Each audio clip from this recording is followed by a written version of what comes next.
ಬೆಂಗಳೂರಿನ ಅರಮನೆ ಮೈದಾನದಲ್ಲಿ ಅಖಿಲ ಕರ್ನಾಟಕ ವಿಶ್ವಕರ್ಮ ಸಮಾಜ ಸಂಘಟನೆ ರಾಜ್ಯ ಮಟ್ಟದ ಮುಖಂಡರ ಸಮಾವೇಶವನ್ನು ಆಯೋಜನೆ ಮಾಡಿದ್ದು, ಅದರೊಟ್ಟಿಗೆ 1101 ಮಕ್ಕಳ ಪ್ರತಿಭಾ ಪುರಸ್ಕಾರ ಕಾರ್ಯಕ್ರಮವನ್ನು ಕೂಡ ಆಯೋಜನೆ ಮಾಡಿದ್ದು.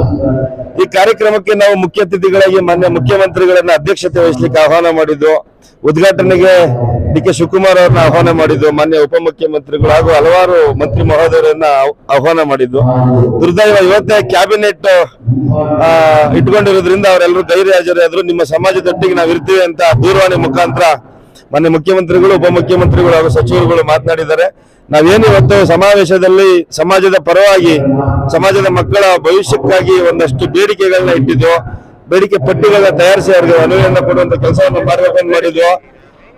ಈ ಸಾಲಿನಲ್ಲಿ ಮಂಜೂರು ಮಾಡಿಕೊಡ್ಬೇಕು ಅಥವಾ ಮೀಸಲಿಡಬೇಕು ಅನ್ನುವಂಥದ್ದು, ಬಡವರ ಸಾಲ ಏನಿದೆ ನಿಗಮದಲ್ಲಿ 82 ಕೋಟಿ ಅದನ್ನ ಮನ್ನಾ ಮಾಡಿಕೊಡ್ಬೇಕು ಅನ್ನುವಂಥದ್ದು, ಜೊತೆಗೆ ನಮ್ಮ ಸಮಾಜದ ಮೂಲ ಪುರುಷರಾದಂತಹ ಅಮರ ಶಿಲ್ಪಿ ಜಕಣಾಚಾರ್ಯ ಅವರ ಪ್ರತಿಮೆಯನ್ನ ವಿಧಾನಸಭೆ ಮುಂಭಾಗ ಸ್ಥಾಪನೆ ಮಾಡಿಕೊಡ್ಬೇಕು ಅನ್ನುವಂಥದ್ದು, ಹಾಗೆ ದೇವಾಲಯಗಳಲ್ಲಿ ಗರ್ಭಗುಡಿಯಲ್ಲಿ ಮೂರ್ತಿ ಕೆತ್ತಿರ್ತಕ್ಕಂಥ ಶಿಲ್ಪಿಗಳನ್ನ ಕಡ್ಡಾಯವಾಗಿ ಹೆಸರುಗಳನ್ನ ದೇವಾಲಯದ ಆವರಣದಲ್ಲಿ ಸ್ಥಾಪನೆ ಮಾಡುವಂತ ಆದೇಶವನ್ನ ಸರ್ಕಾರ ಮಾಡಬೇಕು. ಯಾಕೆಂತ ಹೇಳಿದ್ರೆ ಆ ಶಿಲ್ಪಿಯ ಕಲೆ ಗೋಪ್ಯಾಗಿ ತಿಳಿಯುವಂತದ್ದಾಗಬೇಕು, ಆ ಶಿಲ್ಪಿಗೆ ಪ್ರಶಂಸೆ ಸಿಗಬೇಕು.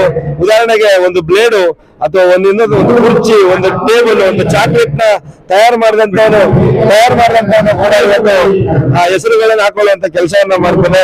ದೇಶಕ್ಕೆ ಆ ಶಿಲ್ಪಿಗಳ ವಿಚಾರನ ಗಮನಕ್ಕೆ ತರಬೇಕು ಅನ್ನುವಂತ ನಿಟ್ಟಿನಲ್ಲಿ ನಾವು ಇವತ್ತು ಸಮಾವೇಶವನ್ನ ಮಾಡಿದ್ದೆ. ರಾಜ್ಯಕ್ಕೆ ನಮ್ಮ ಸಮಾಜದಲ್ಲಿ ಅತಿ ಹೆಚ್ಚು ಅಂಕ ಪಡೆದವರಿಗೆ 10,000 ನಗದು ಬಹುಮಾನವನ್ನ ನಾವು ಘೋಷಣೆ ಮಾಡಿದ್ವಿ. ಅದರಂತೆ SSLC PUC ತಲಾ ಒಂದು ಮಕ್ಕಳಿಗೆ ನಾವು ಮಾಡಿದ್ದೇವೆ.